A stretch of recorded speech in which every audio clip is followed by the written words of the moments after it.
Assalamualaikum warahmatullahi wabarakatuh. Nama saya Erlinda Aulia Dewi dengan NIM 2892150.156. Pada kesempatan kali ini saya akan mempresentasikan ujian akhir semester dengan matkul manajemen logistik dengan dosen pengampu Ibu Wina. Berikut materinya.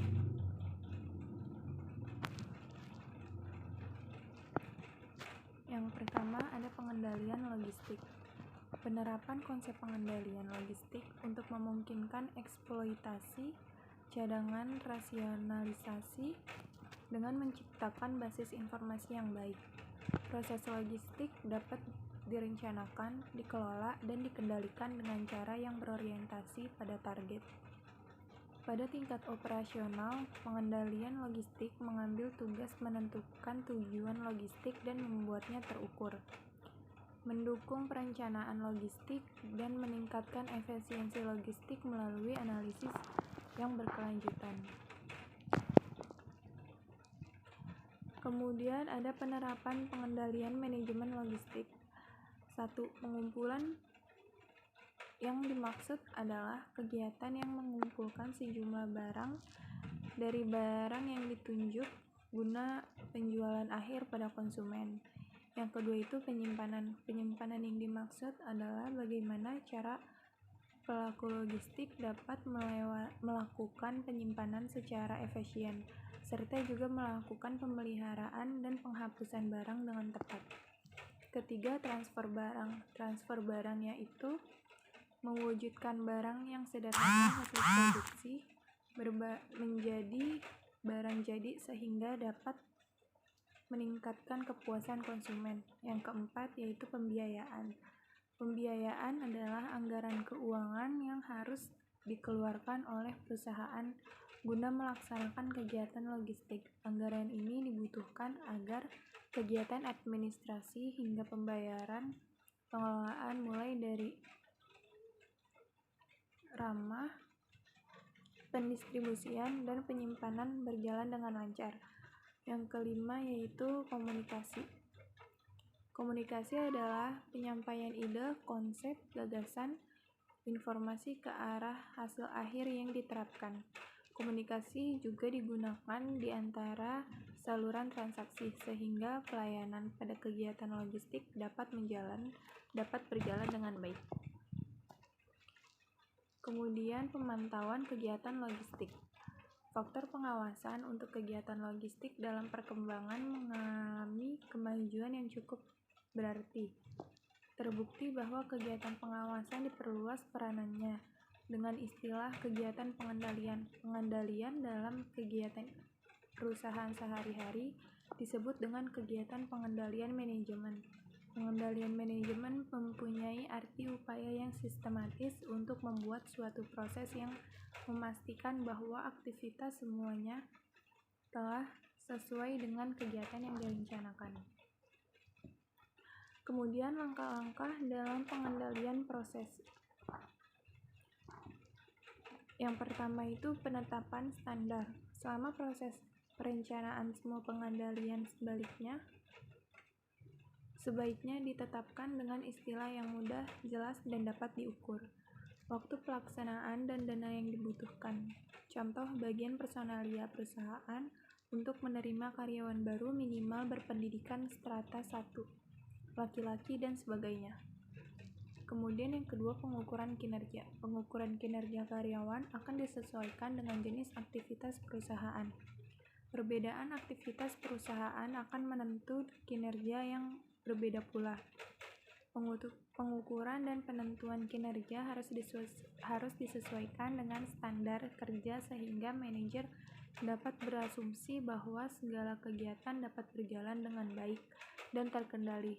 Contohnya penentuan kinerja bagi para pegawai kelas eksekutif harus didekati dengan pendekatan hubungan perusahaan. Kemudian yang ketiga, pengambilan tindakan perbaikan. Pengambilan tindakan perbaikan dilakukan apabila kinerja karyawan berada di bawah standar dan setelah analisa memerlukan tindakan perbaikan. Tindakan tersebut dapat berupa pengadaan perubahan terhadap sesuatu atau lebih banyak alternatif dalam operasi perusahaan atau mungkin terhadap standar yang telah ditetapkan. Kemudian yang keempat, memudahkan delegasi dalam kelompok. Kecenderungan ke arah manajemen partisipatif akan meningkatkan kebutuhan untuk mendelegasikan wewenang dan akan mendorong karyawan bekerja dalam suatu kelompok atau tim. Sebagai contoh, perusahaan memberikan hak dan wewenang yang lebih kepada para pekerja yang tergabung dalam gugus kendali.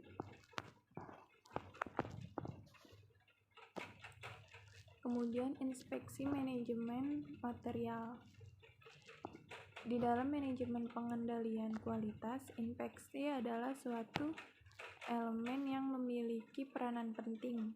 Inspeksi ini dibutuhkan agar bisa memastikan kualitas produk yang dihasilkan bisa sesuai dengan ketentuan dan juga standar, sehingga hasil kepuasan pelanggan bisa dijaga dengan baik.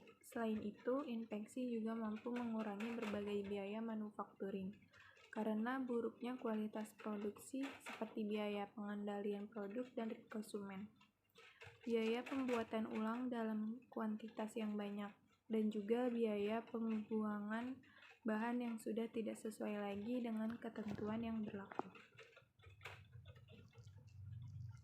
Kemudian analisa jalur kritis.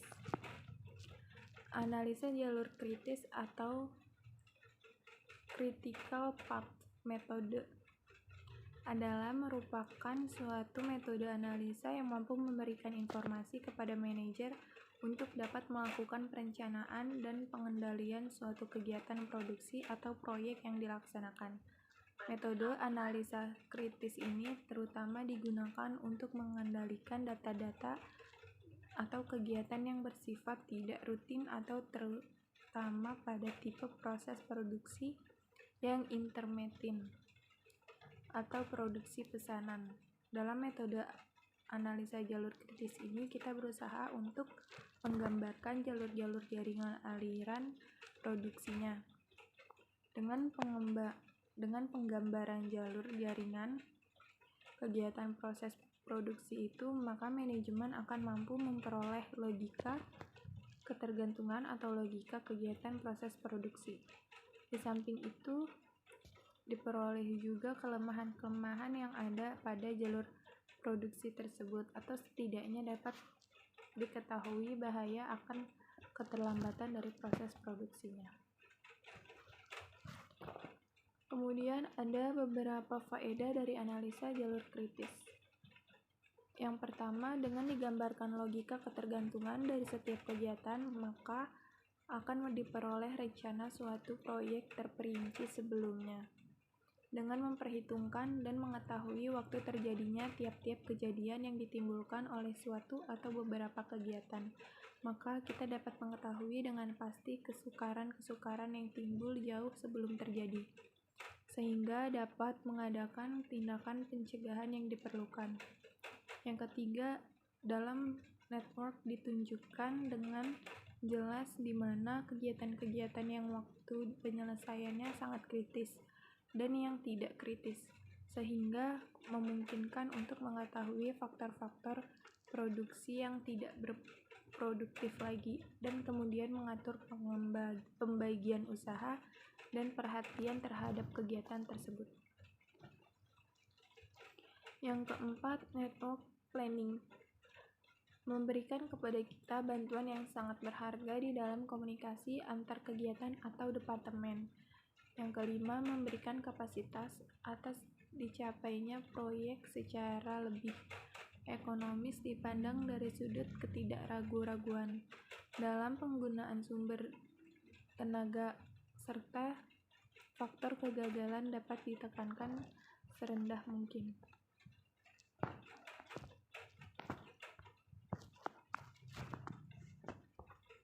Sekian presentasi dari saya, kurang lebihnya saya mohon maaf. Wassalamualaikum warahmatullahi wabarakatuh.